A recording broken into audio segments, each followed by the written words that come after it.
Bismillahirrahmanirrahim. Assalamualaikum warahmatullahi wabarakatuh.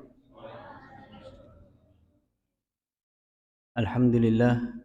Alhamdulillahilladzi bi ni'matihi tatimmus shalihat. Asyhadu an la ilaha illallah wahdahu la syarikalah wa asyhadu anna Muhammadan abduhu wa rasuluhu la nabiyya ba'dah wa la rasulah. Allahumma salli wa sallim wa barik ala nabiyyina Muhammad wa ala alihi wa sahbihi wa man tabi'ahum bi ihsanin ila yaumiddin. Amma ba'du. Bapak Ibu hadirin jamaah salat maghrib Masjid Baitur Rahman yang saya hormati dan dimuliakan oleh Allah. Alhamdulillah, segala puji bagi Allah yang sampai saat ini masih memberikan kita semuanya kesempatan, masih mengkaruniakan kita semuanya nikmat, masih memberikan kita semuanya anugerah yang zahir maupun batin, terlihat maupun tidak, sampai kita semuanya bisa terus melakukan kebaikan, melakukan amal soleh, fastabiqul khairat, dan semoga hal ini bisa terus kita lakukan. Allah karuniakan terus untuk kita sampai wala tamutunna illa wa antum muslimun, sampai kita kembali kepada Allah dengan keadaan iman dan Islam. Salawat serta salam tidak lupa kami sampaikan kepada Nabi besar Muhammad sallallahu alaihi wasallam. Semoga di hari akhir nanti kita semuanya mendapatkan syafaat beliau dan diakui sebagai pengikutnya. Amin amin ya rabbal alamin.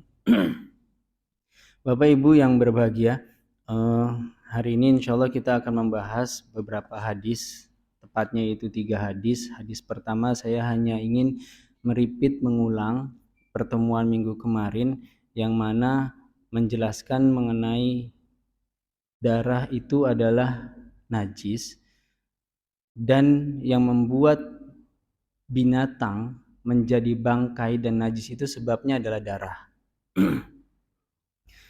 Makanya kita dianjurkan untuk berkurban, yaitu mengalirkan darah tersebut dari tubuhnya agar menjadi halal. Jika jika bangkai tersebut mati dan dalam kondisi bangkai, semuanya itu haram, tidak boleh dimakan kecuali 2 bangkai, yaitu bangkai semua binatang yang ada di laut atau bahasa Arabnya hut, mau itu ikan, gurita, singa laut, ikan paus, anjing laut, semua yang tinggal di lautan halal, dan juga belalang. Sebab belalang tersebut halal adalah karena belalang tidak memiliki darah yang mengalir. Nah, berbeda dengan binatang-binatang yang lainnya yang memiliki darah mengalir. Tapi ada juga tidak semua darah itu diharamkan. Ternyata di hadis tersebut ada darah yang dihalalkan, yaitu al-kabidu wat-tohal, yaitu hati dan jantung. Itu adalah sekilas mengenai hadis sebelumnya, yaitu di kitab Bulughul Maram hadis ke-11. Uhillat lana maitatani wad damani, dihalalkan kepada kita dua bangkai dan 2 darah. Fa ammal maitatani, adapun 2 bangkai tersebut yaitu fal jaradu wal hut, yaitu belalang dan juga ikan atau binatang yang ada di laut. Wa ammad damani, dan darah yang dihalalkan adalah fattahalu wal kabidu, jantung dan juga hati. Bapak Ibu yang berbahagia, di minggu kemarin saya juga sempat mengintroduce sounding atau memulai sedikit mengenai hadis ke-12. Insyaallah hadis ke-12 dan hadis ke-13, setelah itu babul miyah selesai dan akan melanjut ke babul aniyah, yaitu bab setelahnya yang ada di kitab Bulughul Maram. Adapun bab ke-12 ini kita akan membahas mengenai binatang lagi yang ada di sekitar kita, yaitu binatang yang sangat kecil. Binatang yang sangat kecil apa yaitu lalat. Bismillahirrahmanirrahim. Sebelum saya lanjut lebih jauh, alangkah lebih baiknya di pertemuan yang mulia ini kita membuka membacakan surat Al-Fatihah, berharap semoga kebaikan, keberkahan Allah tambahkan di dalam majelis ilmu ini. Al-hadiniyah wa likulli niyatin salihah. Al-Fatihah.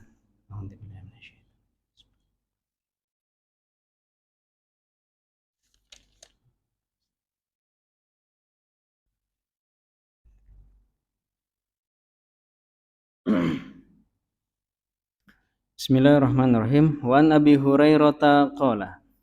Dari Abu Hurairah berkata, qala Rasulullah sallallahu alaihi wasallam, bahwasanya Nabi Muhammad, bahwasanya Rasulullah sallallahu alaihi wasallam bersabda,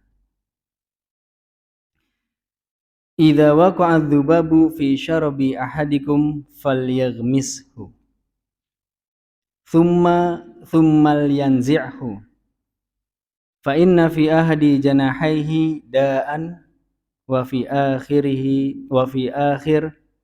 akhir syafa'an, akhrajahul Bukhari wa Abu Dawud wa zada wa innahu yattaki bi janahihi alladhi fihi da'.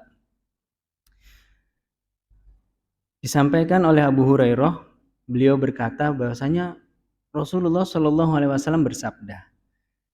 Bagaimana sabdanya? Idza waqa'a dzubabu, kalau sekiranya, jika, seumpama, waqa'a dzubabu fi syarabi ahadikum, terdapat dzubab, yaitu binatang yang sangat kecil, lalat, fi syarabi ahadikum, di syarab ini maksudnya adalah minuman, tapi maknanya umum, lebih hanya daripada sekedar minuman. Yang dimaksud di sini bejana.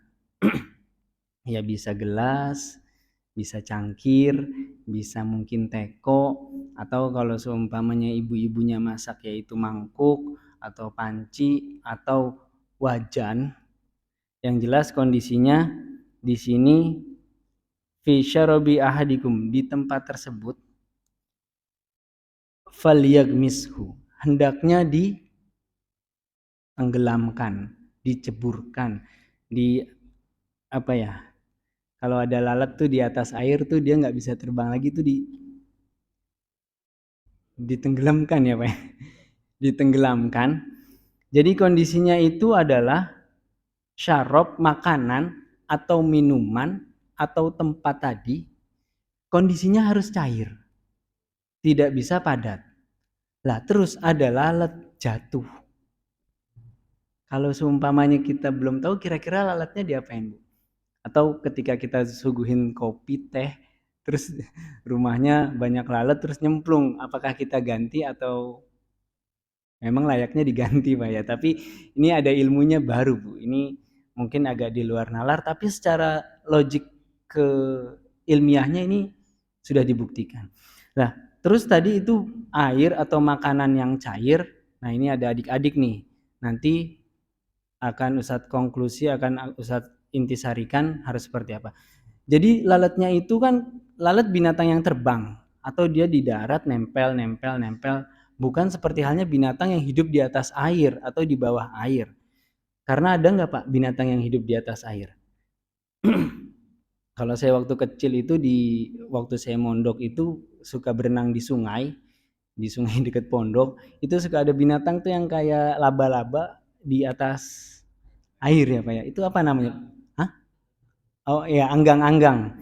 Niku kan dia bisa hidup di atas air dan memang hidupnya sepertinya lama di atas air. Kita cebur, dianya masih ada. Kita ke atas ada. Itu dia nggak bisa dia kelelep atau terbang. Tapi lalat ini kondisinya terbang. Kalau dia jatuh di air, pasti sayapnya basah. Dia nggak akan bisa terbang lagi. Kalau seumpamanya burung, mungkin ada beberapa yang elang, ya flamingo, atau burung yang pemakan ikan, ketika dia nyebur, ngambil ikan terbang lagi. Mungkin karena kekuatan sayapnya. Tapi kalau lalat ini, kalau dia nempel di air nggak bisa dia keluar lagi, pasti dia hanya nempel terus. Lalu apa yang harus kita lakukan ketika lalat tersebut ada di bejana, entah itu air, kopi, gelas, atau ibu-ibunya masak sop, sayur bening dan lain sebagainya, ada lalat. Falyaghmisu, hendaknya ditenggelamkan. Hadis ini memiliki makna, memiliki arti adalah bahwasanya lalat itu bukan binatang yang najis. Dan lalat ini adalah binatang yang sangat lemah, kecil, terus juga nggak punya rumah. Kan seperti itu, Bu. Diibaratkan sama Allah ini binatang yang sangat lemah sekali. Makanya di dalam Quran surat Al-Hajj ayat 73 Allah berfirman, "Ya ayyuhan nas, duriba mathalu fastami'u lahu. Innalladzina tad'una min dunillahi la yakhluquna dzubaba walau ijtama'u lah." Allah berfirman, bagus Pak katanya. Sindirannya tuh kepada orang-orang kafir tuh pokoknya kalau orang kafirnya itu berakal ya dia mesti jelek gitu Pak, kena gitu. Tapi kalau dianya nggak berakal, nggak punya hati ya udah mental. Allah bilang gini, wahai manusia, telah dibuat suatu perumpamaan.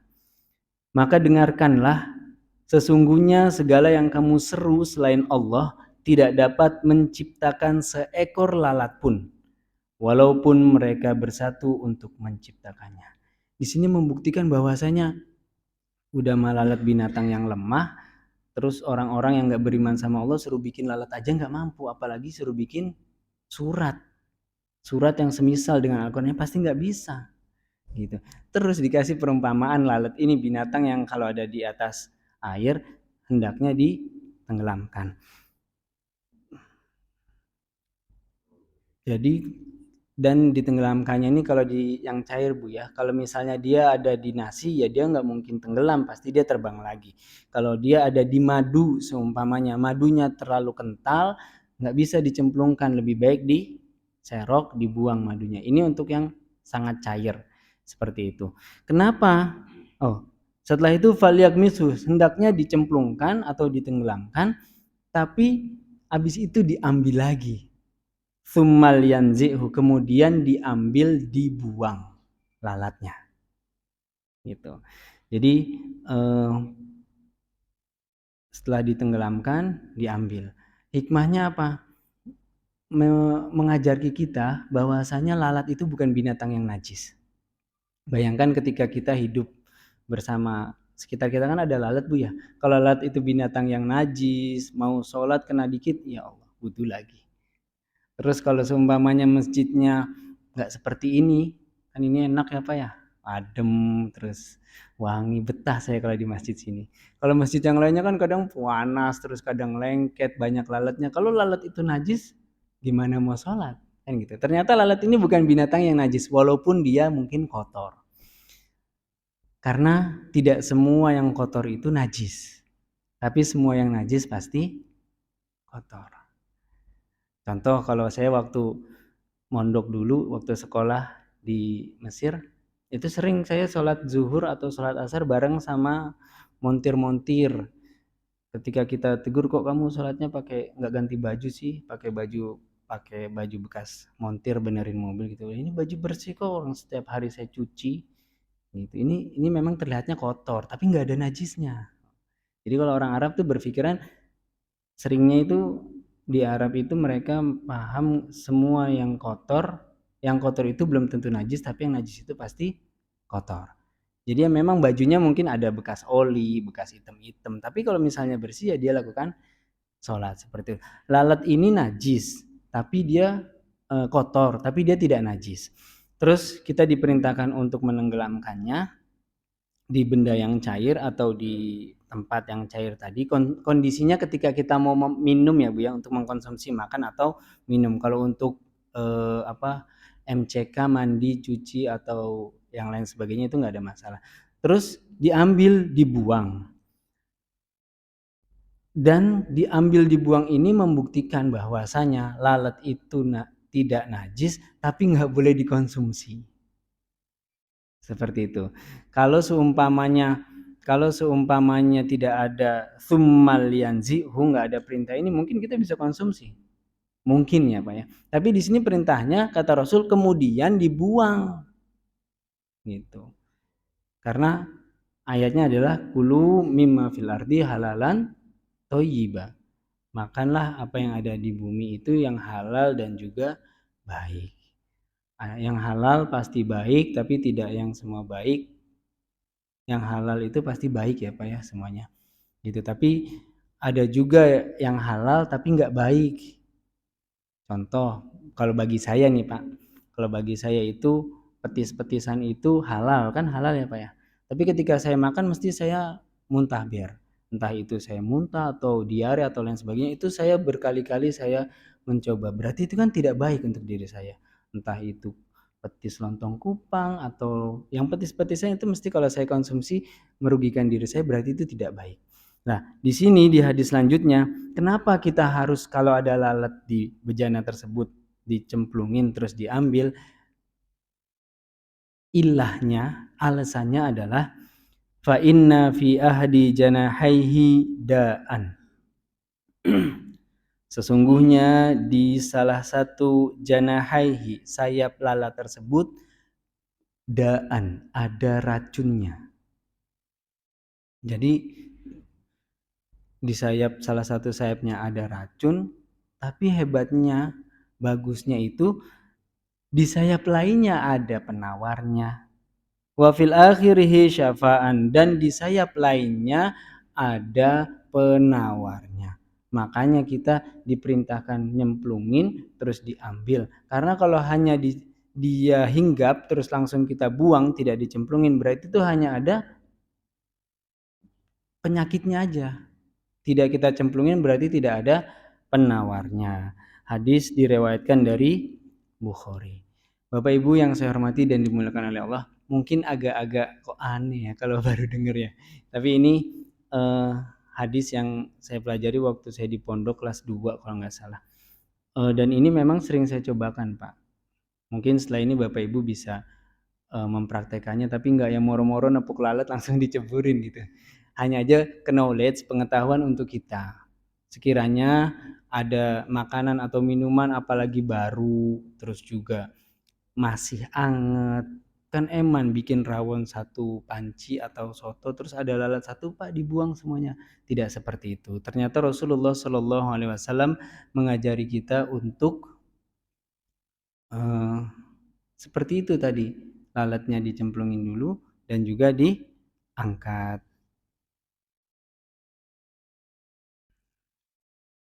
Lalat ini suci baik dalam keadaan hidup ataupun mati. Terus apakah bisa? Dan Bapak Ibu di ayat ini kita mengetahui bahwasanya Allah Subhanahu wa taala adalah zat yang memang maha kuasa. Kalau kita mungkin bisa menciptakan benda mati, bisa ada manfaat, bisa ada mudarat, mungkin bisa. Contoh senjata api, contoh senjata tajam, itu bermanfaat dan juga ada mudaratnya. Dua mata pisau. Tapi Allah Subhanahu wa taala ini yang menciptakan lalat, kok ya di sayap kanan atau di salah satu sayapnya ada penyakit, tapi di sayap kirinya ada penawar.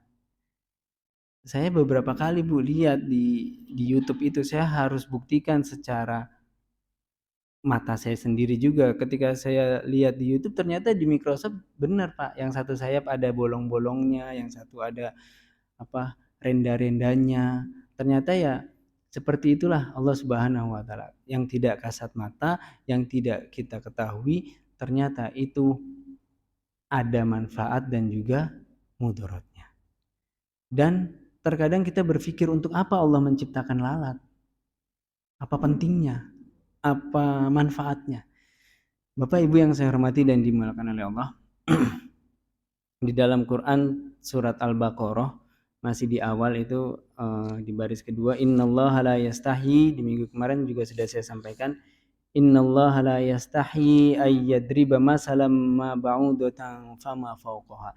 Sesungguhnya di dalam Quran surat Al-Baqarah ayat 26 Allah menjelaskan, sesungguhnya Allah tidak segan, tidak malu membuat perumpamaan seekor nyamuk.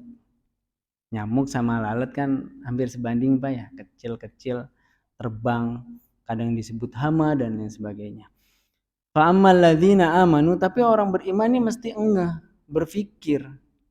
Allah tuh menciptakan lalat, menciptakan nyamuk, pasti ada manfaatnya, pasti ada gunanya. Fa ammal ladzina amanu fayalamuna annahul haqqu min rabbihim. Adapun mereka orang-orang yang beriman, mereka tahu bahwa itu kebenaran dari Tuhannya. Bayangkan kalau sekarang tidak ada lalat, tidak ada nyamuk.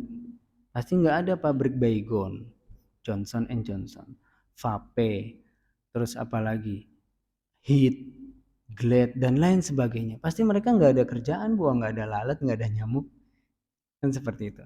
Terus nggak ada itu perusahaan pembersih serangga. Kalau misalnya musim panas kan biasanya ada penyemprotan tuh ya Pak ya. Dan saya waktu di Palembang tahun 2018, saya ketemu sama rekan-rekan entomolog. Entomolog yang kerjanya dari Kementerian Kesehatan itu, kerjanya ya dia meneliti nyamuk, terus juga serangga, tikus di daerah-daerah. Ketika saya sampaikan mengenai ayat ini loh, kok masuk akal ya? Innallaha la yastahi ayyadriba masalan ma ba'udatan fama fawqaha. Akhirnya ayat ini diserap, dijadikan permulaan daripada tesis orang tersebut. Karena memang secara logika kadang orang yang tidak beriman tuh nggak akan ngeh buat apa. Tapi setidaknya kita yang beriman pasti harus meyakini bahwasanya dari nyamuk tersebut, dari lalat tersebut ada gunanya, ada manfaatnya. Makanya ada divisi entomolog di Kementerian Kesehatan, ada namanya obat-obat nyamuk, terus ada pabrik-pabrik bikin raket-raket nyamuk, terus perangkat mosquito. Kan seperti itu, Pak. Nah, itulah kalau seumpamanya tidak ada, yang nggak mungkin orang-orang bisa bekerja di pabrik tersebut dan memberikan manfaat.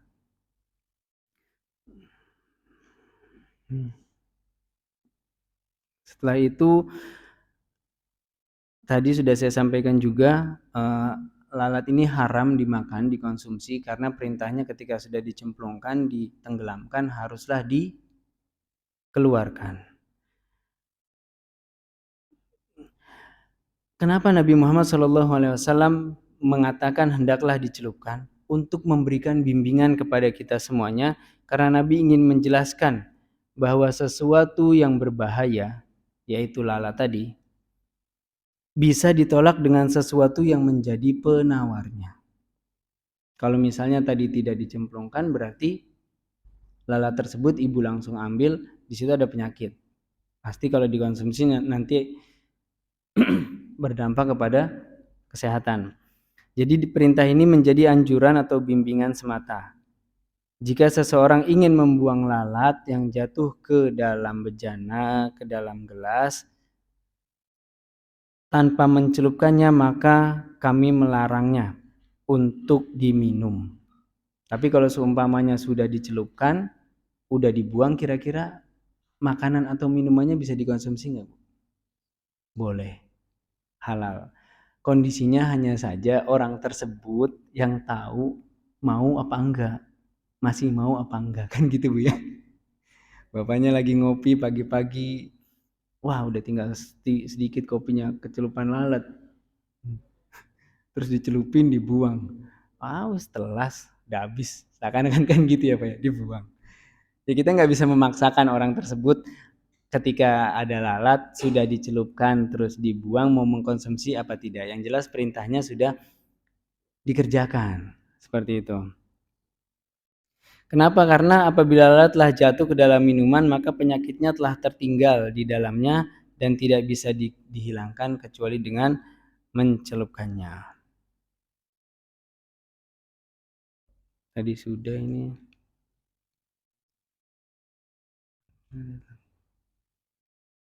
Nah, terus ada pertanyaan, Ustadz, seumpama saya mau menyediakan tamu, kan banyak Bu ya tamu.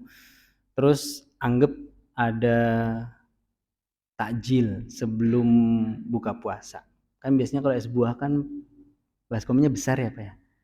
Terus biasanya lalat suka yang manis-manis, terus nyemplung. Terus udah dia jatuh, dicelupin, dibuang. Kalau seperti ini apakah saya harus membicarakan Ustadz ke orang-orang, tadi ada lalatnya, tapi udah saya cemplungin, udah saya buang. Kira-kira harus nggak Bu? Tidak perlu memberitahu orang lain bahwasanya di sini sudah ada lalat. Kenapa? Karena ibu tadi sudah menjalankan perintahnya. tidak harus memberitahukannya karena tidak ada hal yang perlu dikhawatirkan. Ya, dia sudah jatuh, sudah kita mengikuti perintah Rasul ditenggelamkan, sudah dibuang juga. Nggak nyampe dia ke dasar, ke bawah, atau kita konsumsi. Nggak perlu kita memberitahu orang. Karena tidak ada juga anjurannya memberitahu orang ini adalah lalat barusan. Seperti itu. Dan terakhir adalah dari poin ini, dari hikmah hadis ke-12 ini, di dalam hadis ini ada kemukjizatan ilmiah karena ilmu pengetahuan modern telah membuktikannya adanya hakikat ilmiah tentang adanya penyakit di dalam tubuh atau sayap lalat, tapi juga di situ sudah ada sekaligus penawarnya. Ini adalah mukjizat ilmiah yang mana Nabi Muhammad bukan lulusan dari kedokteran, bukan orang tabib, ahli ilmu kesehatan, tapi sudah diwahyukan kepada Allah Subhanahu wa taala mengenai perintah ini. Semoga kita semuanya bisa sama-sama meyakini. Harus yakin, Bu. Harus yakin kalau ini perintah Rasul, ada dia ya dicelupkan, diambil. Dan lalat bukanlah binatang yang najis, tapi ya kotor. Itu karena ya dia tinggalnya di mungkin dia makan dari kotoran, dari sampah dan lain sebagainya. Tapi bukan berarti dia ini adalah binatang yang najis. Jadi adik-adik, ini ada adik-adik nanti kalau di rumahnya ada minuman, terus ada lalat, lalatnya masuk ke gelas, lalatnya dicemplungin dulu, terus diambil ya. Kenapa? Karena di antara sayap lalat itu ada penyakit dan di sayap yang lainnya ada penawar. Bapak Ibu yang saya hormati dan dimuliakan oleh Allah, ini adalah hadis ke-12 yang saya sampaikan. Adapun di hadis terakhir kita akan membahas mengenai binatang. Binatang yang mana kondisinya arba. Arba itu binatang berkaki 4. Binatang berkaki 4 karena di dunia ini kondisinya di dalam Al-Qur'an ini dijelaskan semua rezeki itu sudah ditanggung Allah, entah dia yang jalan dengan 2 kaki, dengan 4 kaki, atau dengan perutnya. Apa kira-kira binatang yang jalan dengan perutnya, Pak? Ular, belut. Kalau yang 2 mungkin ada ayam, bebek. Kalau yang arba itu yang 4 itu ya kambing, ya sapi dan lain sebagainya. Di hadis terakhir, di hadis ke-13 yang mana wa an Abi Waqidin Laitsi radhiyallahu anhu qala Nabi sallallahu alaihi wasallam ma kuti'a minal bahimati wa hiya hayyatun fahuwa mayyitun. Akhrajahu Abu Dawud wa Tirmizi wa hasanuhu wa lafzuhu lahu. Sekarang kita akan membahas mengenai satu hadis terakhir mengenai babul miyah, babul air, tentang air, bab pertama di dalam kitab Bulughul Maram. Wa an Abi Waqid Al-Laitsi radhiyallahu anhu, dari Abi Waqid radhiyallahu anhu, semoga Allah ridho kepada beliau. Saya akan mengulang, ridho. Ridho adalah derajat gelar yang sangat mulia yang disandingkan orang-orang terdahulu. Di awal saya pernah sampaikan, Pak.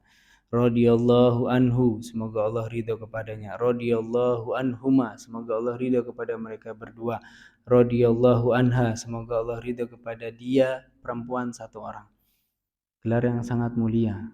Karena kita sesungguhnya semuanya berharap keridhaan Allah Subhanahu wa taala.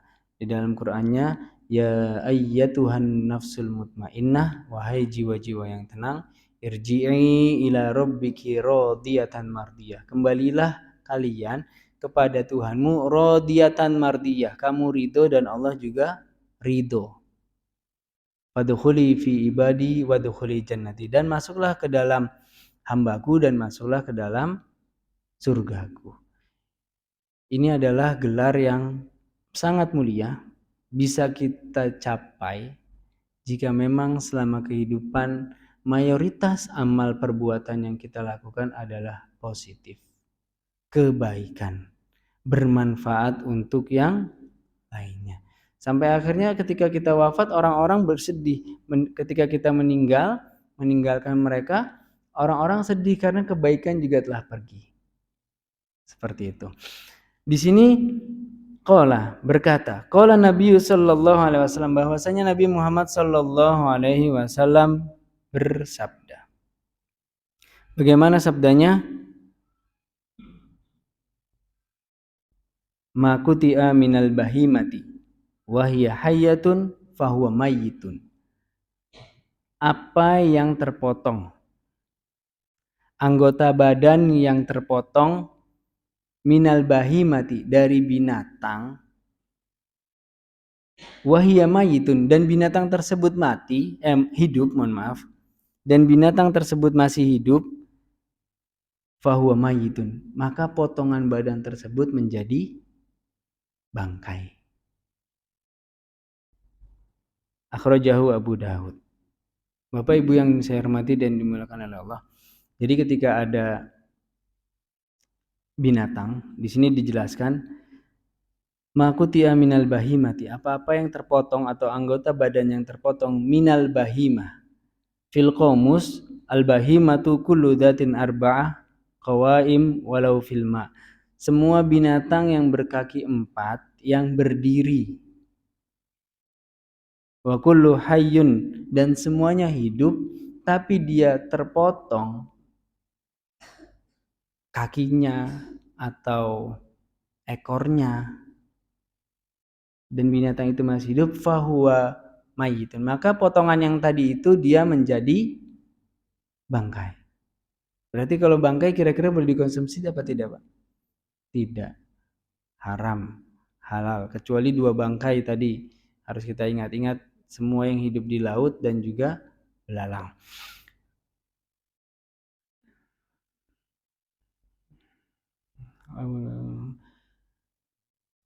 Wal hadisu qad ruwiya minal arba'ati turuq. Hadis ini diriwayatkan dari 4 jalan.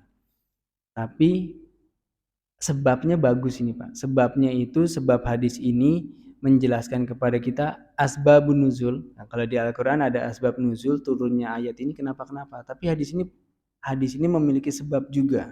Kalau di Al-Qur'an ada asbab nuzul, sebab turunnya ayat, di Al-Qur'an ini ada sebabnya juga di hadis ini.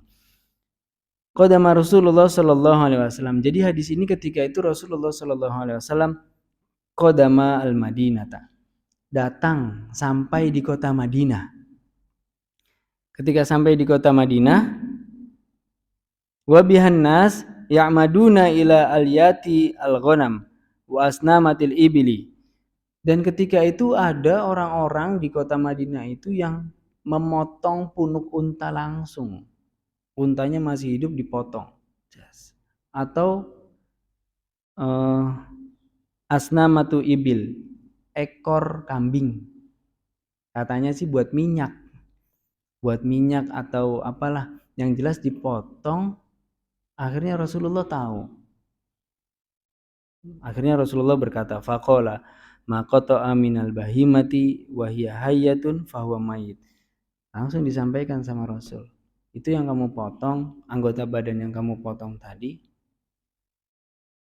dia walaupun dari binatang yang hidup, ketika kamu potong dia langsung jadi bangkai. Karena dia kondisinya tidak disembelih dengan mengucapkan bismillah, masih hidup. Kan kasihan, Pak, unta punuknya ditebas, diambil, atau ekornya. Wal hadisu dalil ala anna ma qata'a minal bahimati wa hiya hayatun fa huwa mayyit.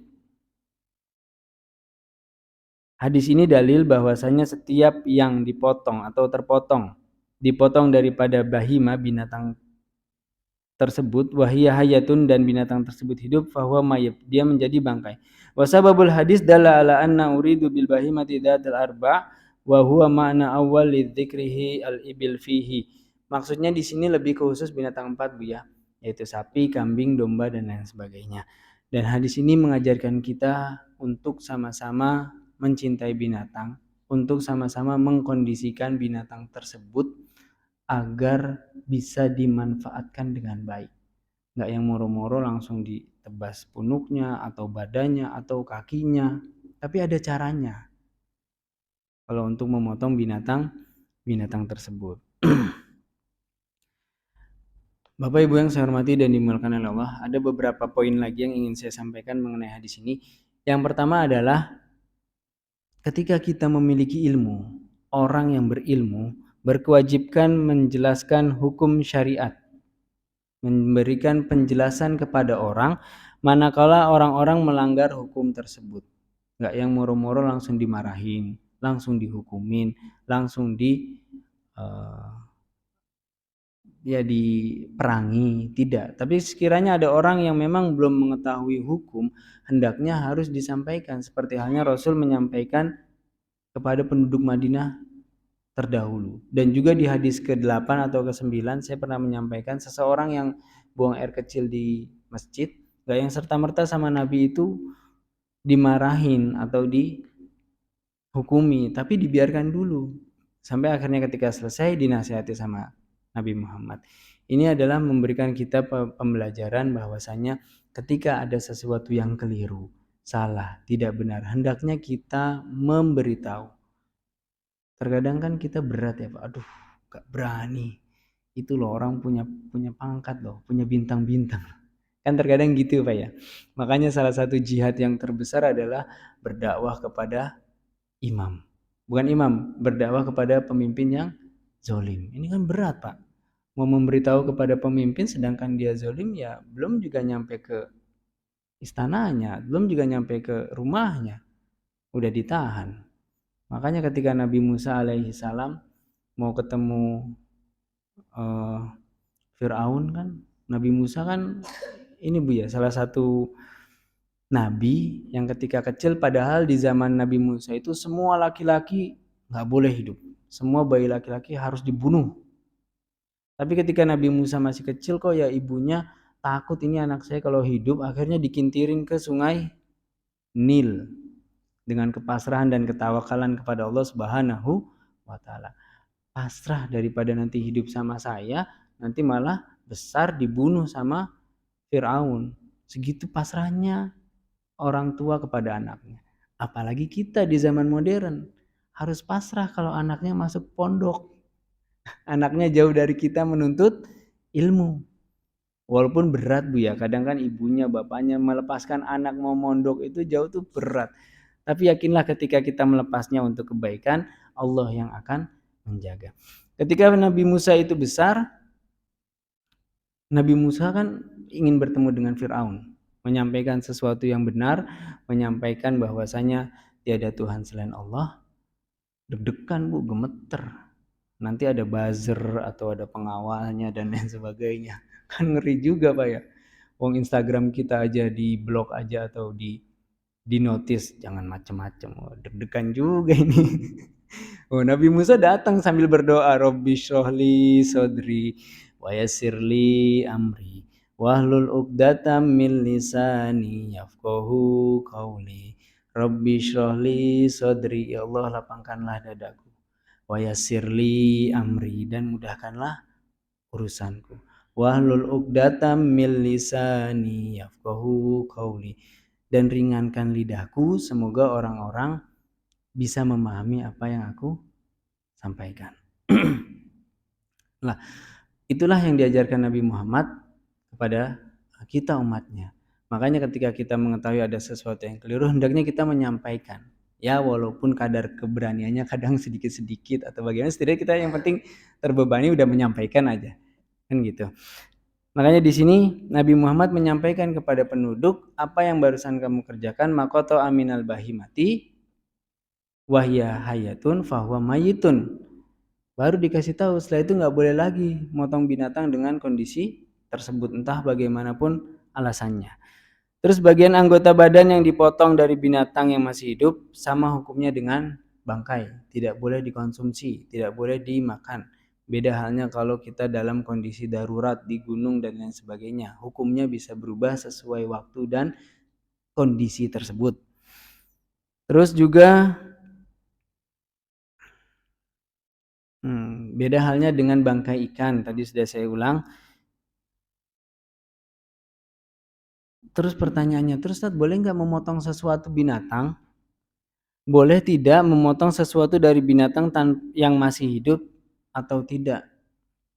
Ini kita mafhum bersama bahwasanya hanya kalau memang itu hanya sekedar kesal, terus juga main-main, bercanda, seumpama kita punya peternakan kambing atau punya peternakan sapi, terus kok ya lagi istirahat, kambingnya ini meronta-ronta terus, atau sapinya meronta-ronta terus, akhirnya kita cambuk, kita pukul, atau mungkin lidahnya ya dipotong atau bagaimana, itu nggak boleh.